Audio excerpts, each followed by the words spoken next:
Allez, petit point d'orgue. Ah, on dit comme ça, oui. Situation actuelle ici dans les montagnes du Donezan, désert de Gobi, sauvage, tout ça. Pas de transport en commun, pas de boulangerie, rien du tout. Tu peux crever, tu manges pas, tu crèves quand même, etc.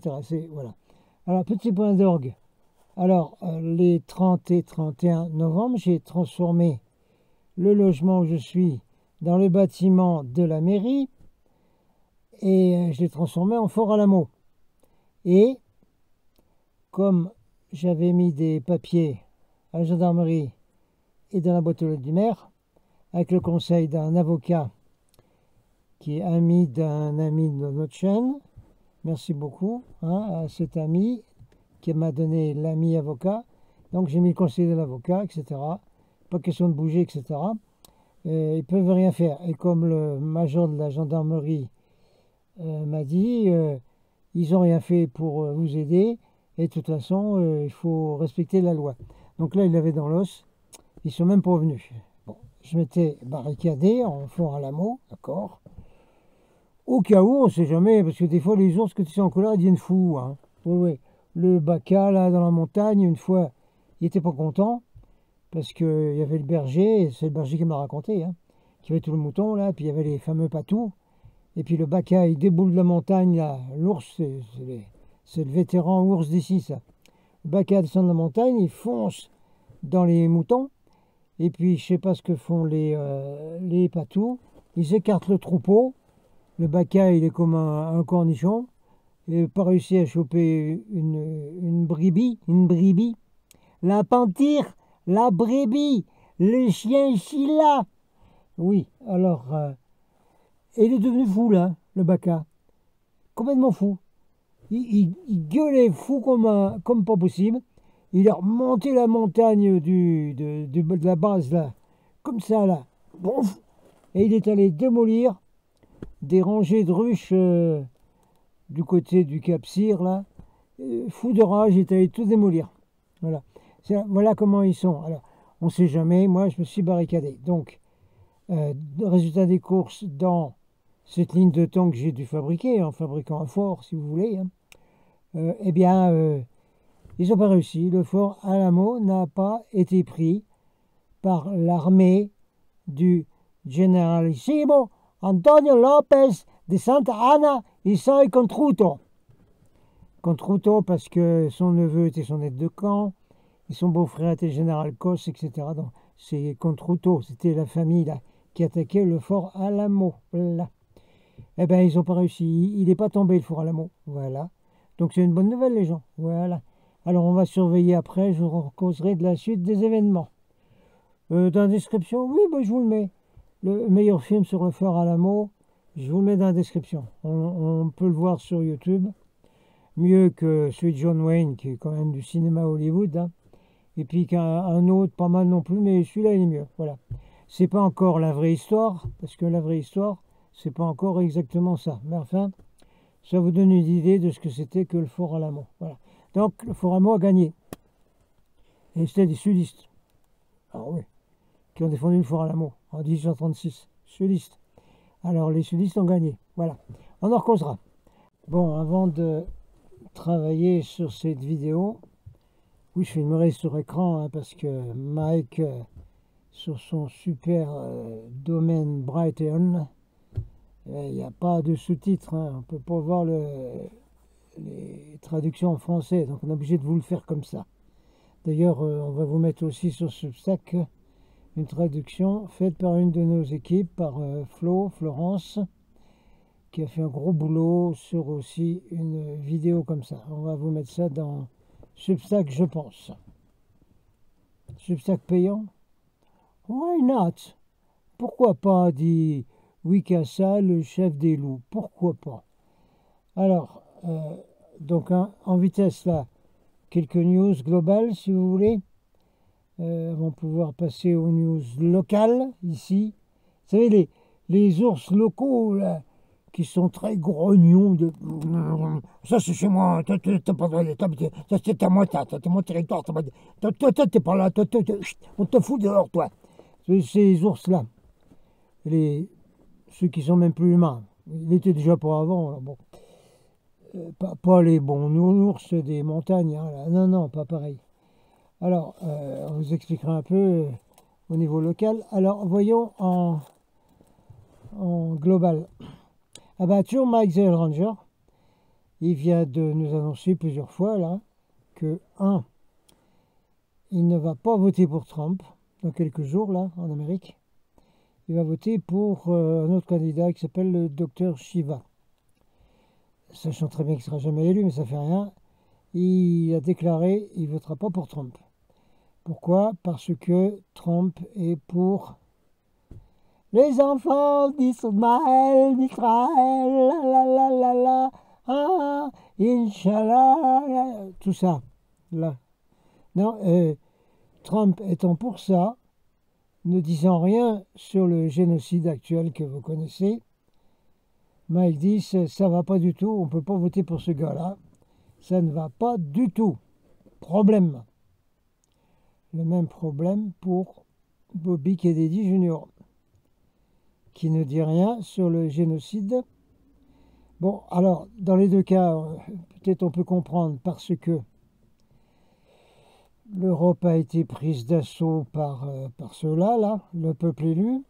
Ensuite, ils sont transférés aux États-Unis et ils ont créé, soi-disant, les États-Unis d'Amérique, hein, avec la Constitution et tout le truc, où les pères fondateurs étaient tous des FM et voire même aussi du peuple élu, etc. Bon, alors là-bas, comme ils sont légions et qu'ils ont beaucoup de sous parce que ce sont les maîtres de l'argent inventés par les Anunnaki sumériens, reptilos,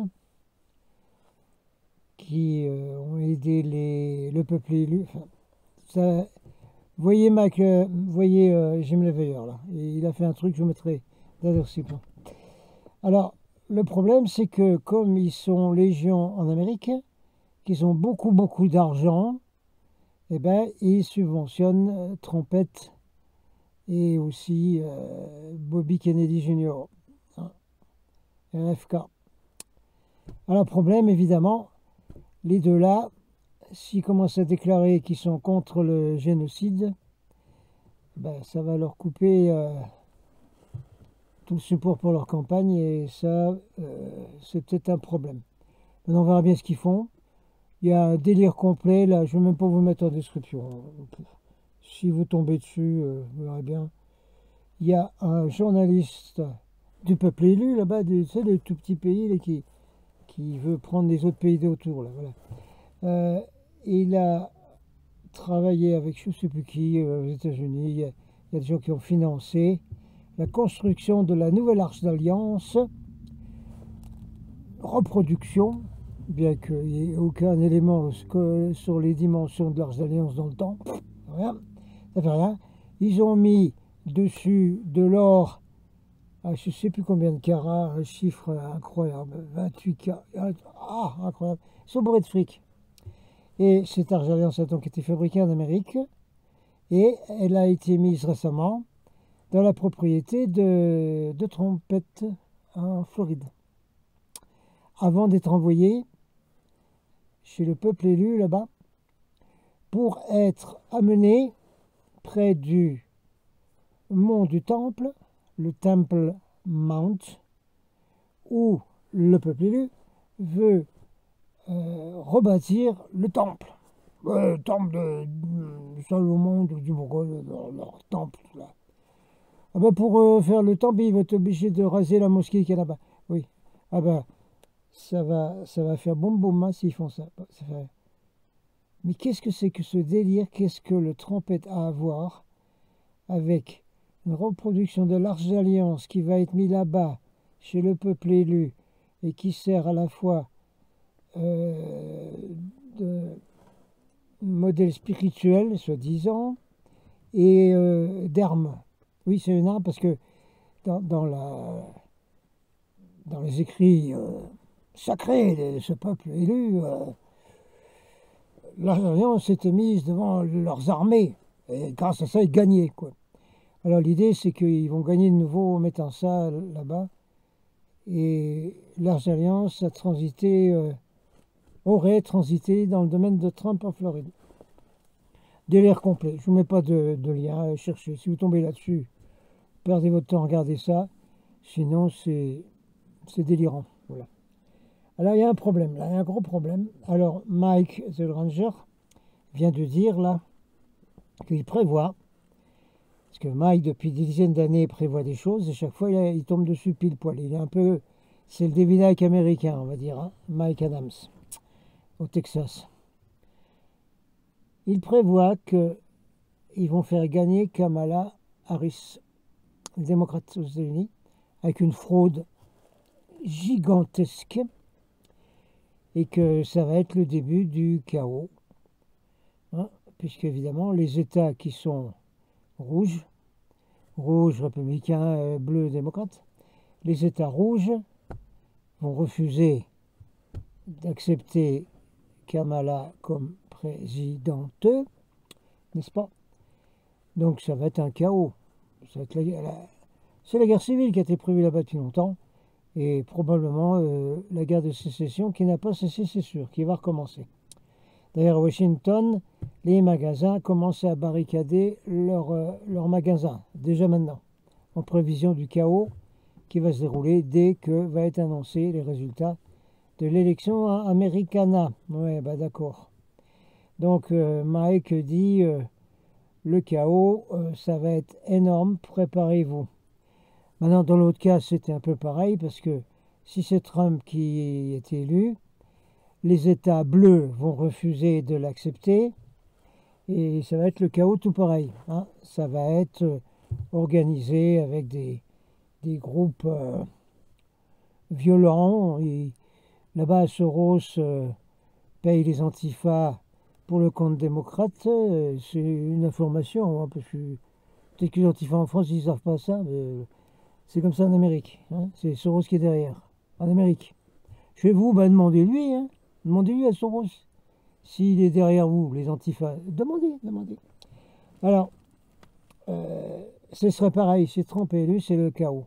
Ben, c'est Ordo ab chaos. Hein. De toute façon, le chaos va exploser en Amérique avec probablement une guerre civile et probablement une sécession d'un certain nombre d'États.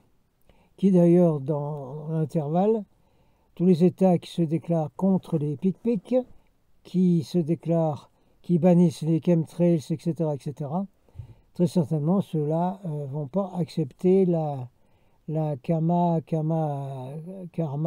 Harris. Voilà.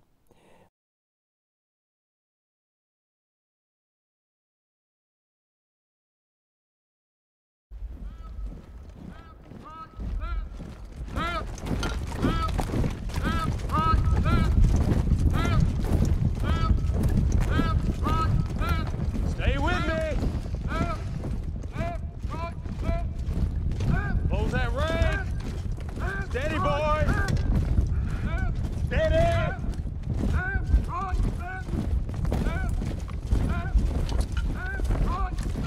Rest to the colors, boys. Guys, raise. Top of the hill, boys. Just over that ring.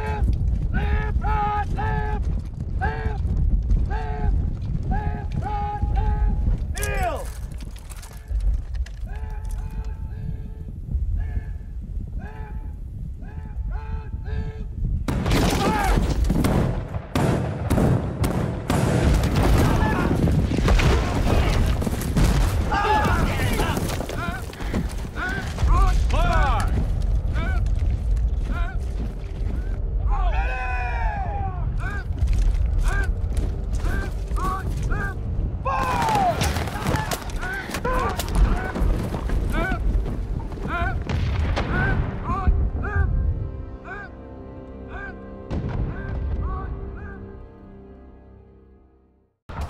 Think what it would be like to lose 20 of our friends on all sides of this. Hey, God damn it! Get that thing out! Sergeant! Come on! Keep moving! Now we're almost there! Kind of start! Fire!